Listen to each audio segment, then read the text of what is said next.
જય શ્રી કૃષ્ણ મિત્રો, આજે હું આવ્યો છું મારા રણછોડ રાયના દર્શન કરવા માટે ડાકોરની મુલાકાતે।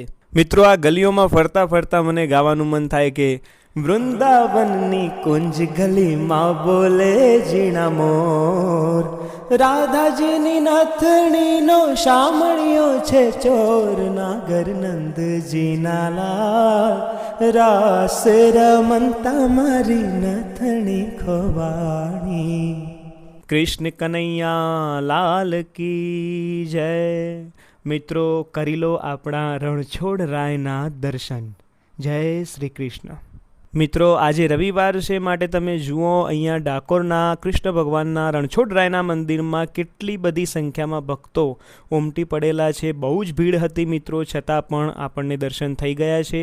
અત્યારે મિત્રો હું મંદિરની પ્રદક્ષિણા કરી રહ્યો છું અને તમને મંદિરનો બધી બાજુથી જે વ્યૂ છે એ બતાવવાનો પ્રયત્ન કરી રહ્યો છું। મિત્રો, મંદિરની બહાર જે ગોમતી ઘાટ તરીકે ઓળખાતી જગ્યા છે ત્યાં પણ અવશ્ય આવજો।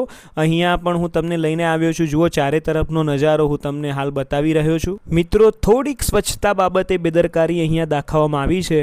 અમુક જગ્યાઓનું સૌંદર્ય મિત્રો આ ગંદકીને લીધે છુપાઈ રહ્યું હોય એવું જણાઈ રહ્યું છે। ઘણી બધી એવી જગ્યાઓ અહીંયા છે કે જે ખરેખરમાં બહુ જ સુંદર છે, પરંતુ ક્યાંક ને ક્યાંક એને સ્વચ્છ રાખવાની જરૂર છે।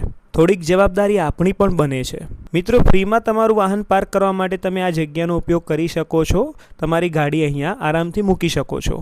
મિત્રો, મંદિરથી બહાર નીકળીને ફરવાની, ખાવા પીવાની તો ઘણી બધી આજુબાજુમાં જગ્યાઓ છે જ, પરંતુ માટીમાંથી બનાવેલી વસ્તુઓ અને સાધનો તમારે લેવા હોય તો એની પણ દુકાનો આજુબાજુ આવેલી છે, જ્યાં સરસ મજાના માટલા, ગ્લાસ, કપ વગેરે વગેરે બધું જ સુંદર અને સારું મળી રહે છે। તો એની પણ મુલાકાત અવશ્ય કરજો।